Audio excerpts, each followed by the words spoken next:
औज़ुबिल्लाहिमिनश्शैतानिर्रजीम बिस्मिल्लाहिर्रहमानिर्रहीम।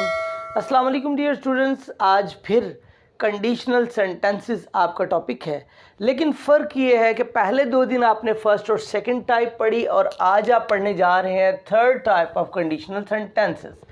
First type और second type, अगर आपने लास्ट 2 लेक्चर्स को अच्छे तरीके के साथ समझा होगा तो डेफिनेटली आपको आज का टॉपिक बहुत खूब समझ आएगा इंशाअल्लाह ताला। और ये वो टॉपिक है जो हम आम तौर पर जब आपस में बात करते हैं, बातचीत करते हैं, कन्वर्सेशन करते हैं, तो हमें ये बहुत ज़्यादा सेंटेंसेस दरकार होते हैं, चाहिए होते हैं, हाँ, ताकि हम अपना मैसेज दूसरे तक इंग्लिश में अगर कन्वे कर सकते हो तो करें, उसके लिए ये लाजिम है। तो मैं आपको यहाँ पर मॉडल सेंटेंसेस के तौर पर तीनों दूंगा ताकि आप उन तीनों को कंपेयर करके उनके डिफरेंस को अच्छे से समझ सकें। देखिएगा, हमने जो टाइप 1 में पढ़ा था डियर स्टूडेंट्स, टाइप 1 और फिर आपने पढ़ा टाइप 2 और देन आपने पढ़ा जनाब टाइप 3, जो कि आज बल्कि हम पढ़ने जा रहे हैं इंशाअल्लाह अज़ीज़। अब अगर एक सेंटेंस वही मॉडल सेंटेंस में लूँ और मैं आपको कोशिश करूँ, I want to change this one, right, look here, this one is better to write. आपका फर्स्ट, अगर आपका जो पहले दिन का था, अगर आप मेहनत करोगे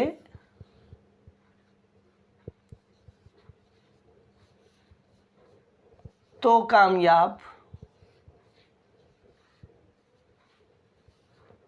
हो जाओगे। ये आपने पहले दिन जब कंडीशनल सेंटेंसेस फर्स्ट टाइप पढ़े तो आपके इल्म में ये आया कि आपके ये वाले सेंटेंस के 2 हिस्से हैं, कंडीशनल सेंटेंस के 2 हिस्से हैं और दोनों के दोनों फ्यूचर में हैं।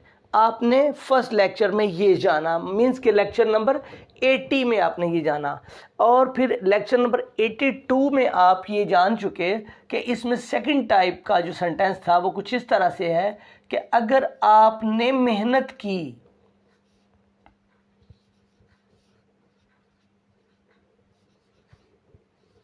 तो कामयाब हो जाओगे।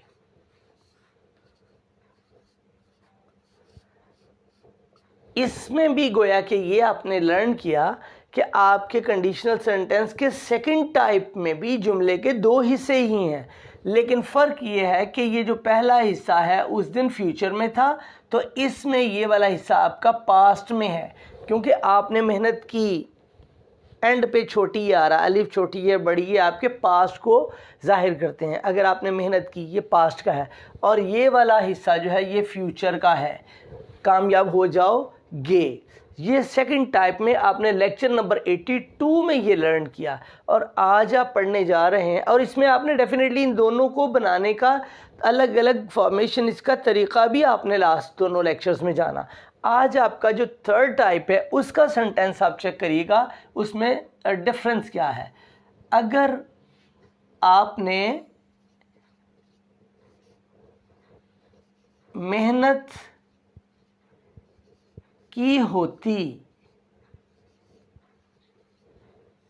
तो कामयाब हो जाते। अगर आपने मेहनत की होती तो कामयाब हो जाते। अब ये डिफरेंस देखिएगा, ऐसे लग रहा है जैसे ये भी गुजरे हुए ज़माने की बात हो रही है और ये भी गुजरे हुए ज़माने की बात हो रही है कि ना तुमने मेहनत की और ना तुम कामयाब हुए। अगर मेहनत की होती तो आप कामयाब हो जाते। अगर आपने मुझे दावत पे बुलाया होता तो मैं आ जाता। अगर वो ख्याल से चलता तो ना फिसलता। मीन्स के तमाम बातें पास्ट की जानिब इंडिकेशन दे रही हैं। अगर आपको इस तरह का सेंटेंस आ जाए तो उसकी ट्रांसलेशन आपको कैसे करना होगी, आपको क्या करना होगा, इसकी ट्रांसलेशन करते हैं और आपको फॉर्मेशन का भी पता चलेगा। अगर आपने मेहनत की होती, इफ़ लगाया आपने अगर का तर्जुमा करने के लिए, देन आपने सब्जेक्ट लिया, सब्जेक्ट आपका यू है, क्योंकि आपसे बात की जा रही कि कोई बंदा है, किसी को कह रहा कि आपने मेहनत नहीं की। अगर आपने मेहनत की होती, आप सब्जेक्ट आ गया, इफ़ यू, और उसके बाद आप लगाएंगे had, and then third form of verb. If you had worked hard,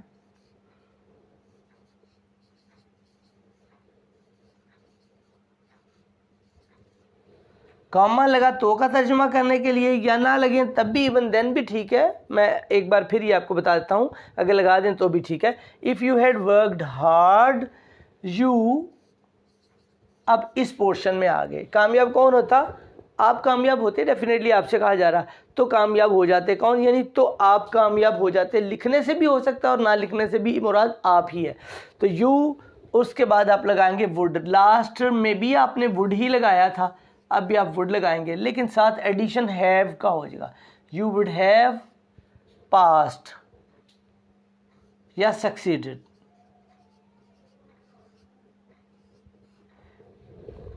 if you had worked hard you would have passed, तो कामयाब हो जाते। अगर आपने मेहनत की होती तो आप पास हो जाते, तो आप कामयाब हो जाते।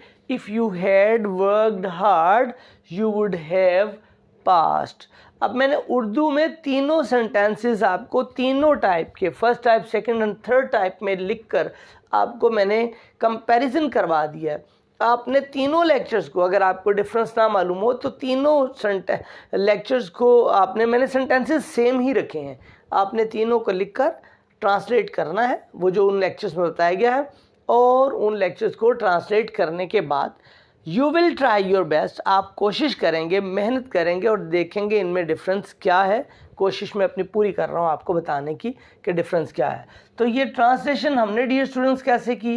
वो ट्रांसलेशन आपने ऐसे की कि फार्मूला समझ लीजिए या फॉर्मेशन समझ लीजिए कि इफ़ लगाया, देन आपने सब्जेक्ट लगाना है, और देन सब्जेक्ट के बाद आपने had plus third form of verb लगानी है। आपने थर्ड फॉर्म में डेफिनेटली वर्ब ही है, okay, third form of verb लगाई। और फिर अगला पोर्शन आपका, यानी सेंटेंस का दूसरा पार्ट शुरू हो गया। तो सेकंड पार्ट का तो का तर्जमा कॉमा लगाने या ना लगाने से किया, और उसके बाद फिर इसमें सब्जेक्ट आपने ढूंढा। सब्जेक्ट आपका यू यानी आप ही है, तो ये आप सब्जेक्ट लगाएंगे। लाजिम नहीं कि यू ही सब्जेक्ट हो, सब्जेक्ट कोई और आई वी या ही शीट या anything else it can be, right, कुछ भी हो सकता है। तो आपने सब्जेक्ट के बाद आप लगाएंगे जनाब word have,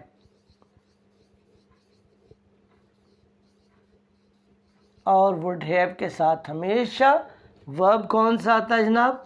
always third form. तो इस तरह से आपका ये जुमला ट्रांसलेट हो जाता है। इसी तरह ही लास्ट लेक्चर में से भी, अगर लास्ट लेक्चर में था कि अगर आपने झूठ बोला, मैंने अब इस सेंटेंस की, सॉरी ये जो थर्ड टाइप है, इसमें जब ढालोगे, अगर आपने झूठ बोला होता तो उस्ताद साहब आपको सज़ा दे देते। लास्ट लेक्चर्स में भी ये सेंटेंस था, मगर उस टाइप का था जिस टाइप के पढ़े थे आपने।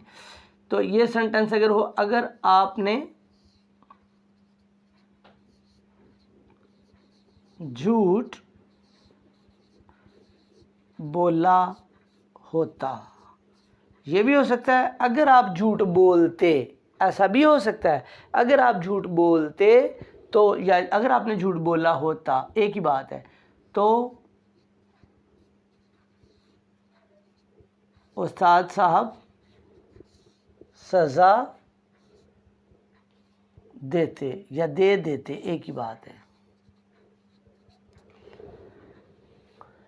तो ट्रांसलेशन इसी सब हमारे ये जो फॉर्मेशन है इसके मुताबिक क्या होगी? इफ़ लगाया, यू लगा दिए सब्जेक्ट की जगह, हेड लगाकर third form of verb. Verb क्या था? पहले पोर्शन की बात हो रही, झूठ बोलना, झूठ बोलना tell a lie, third form tell की टोल्ड।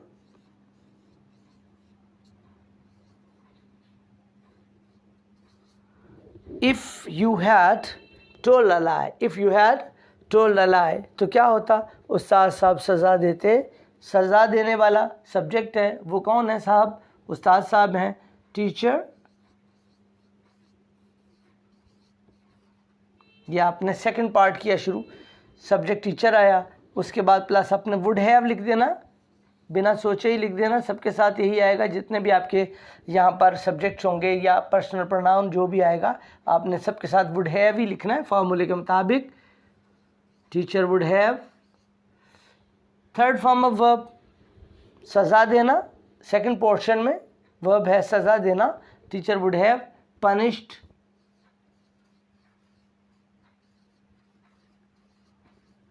अगर ऑब्जेक्ट लिखा था तो उस्ताद साहब आपको सज़ा देते, तो एंड पे आप यू लिख देते। अगर नहीं लिखा तो आप ना लिखें, doesn't matter, right, it makes no difference.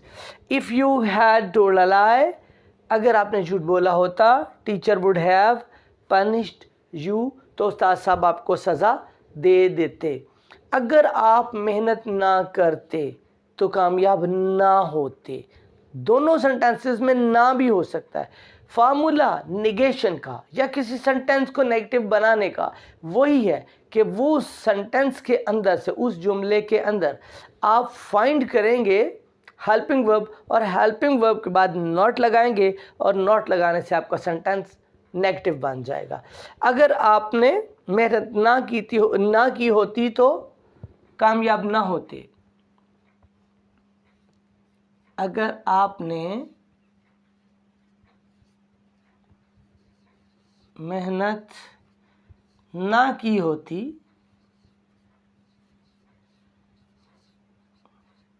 या यूं भी हो सकता है कि अगर आप मेहनत ना करते, राइट, मैं आपको बता रहा हूं, अलग से भी ये सेंटेंस होता है। अगर आपने मेहनत ना की होती तो कामयाब ना होते या ना हुए होते।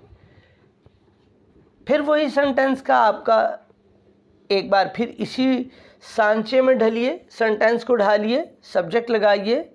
इफ किसको कहा जा रहा है? आपने। अगर होता अगर उसने मेहनत ना की होती तो उसने की ट्रांसलेशन क्या हो जाती? If he had not. If he, फिर आपका सब्जेक्ट ही होना था ना, उसने यानी वो ने, वो लड़के ने या वो लड़की ने, शी भी हो सकता था। तो इफ हमने फिल वक्त चूंकि आप लिखा है तो हम यू ही लिख देंगे। इफ़ यू हैड, फार्मूले के मुताबिक, ये फार्मूला आपका हैड। अब चूंकि नेगेटिव है तो हैड के बाद नॉट लगा देंगे। इफ़ यू हैड नॉट, मेहनत करना, वर्कड हार्ड।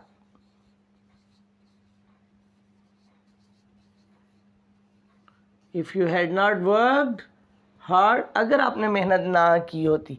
मैंने एक सेंटेंस आपको निगेशन वाला यानी नेगेटिव सेंटेंस भी बता दिया है, तो उसका फार्मूला हमेशा ये होता है, जैसे मैंने तमाम पिछले तकरीबन 80 लेक्चर्स के अंदर यही बात बताई है कि नेगेटिव कैसे बनाना है। हर बार मैंने बताया कि हेल्पिंग वर्ब के बाद नॉट लगाने से।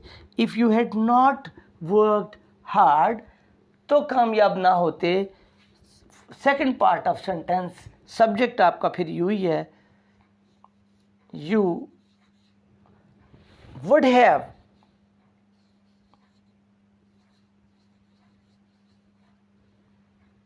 would के बाद अब आप नॉट लगाएंगे। would not have passed। you would not have passed, तो आप कामयाब ना होते। ये इस तरह से डियर स्टूडेंट्स आज आपके कंडीशनल सेंटेंसेस तीनों टाइप के कंप्लीट हो गए। मैंने आपको कंपैरेटिवली मुआज़नतन तीनों सेंटेंसेस लिख लिख कर समझाने की अपनी पूरी कोशिश की है। मुझे उम्मीद है कि इंशाअल्लाह अज़ीज़ अल्लाह के फजल व करम से आपको ये तीनों टाइप के कंडीशनल सेंटेंस बहुत अच्छी तरह समझ आ चुके होंगे। और फिर मैं वही कहूँगा, अगर आपको समझ नहीं आती तो आप कमेंट सेक्शन में जाकर अपनी राय का इजहार करें, और कुछ पूछना चाहें तो आप पूछें, आपको बताया जाएगा। और अगर ज़रूरत पड़ी आपकी डिमांड पर तो दोबारा भी ये लेक्चर रिवाइज़ भी किया जा सकता है ज़्यादा एक्सप्लेनेशन के साथ। होप फॉर द बेस्ट, इंशाल्लाह। सी यू इन नेक्स्ट लेक्चर। अल्लाह हाफिज़। अस्सलाम वालेकुम।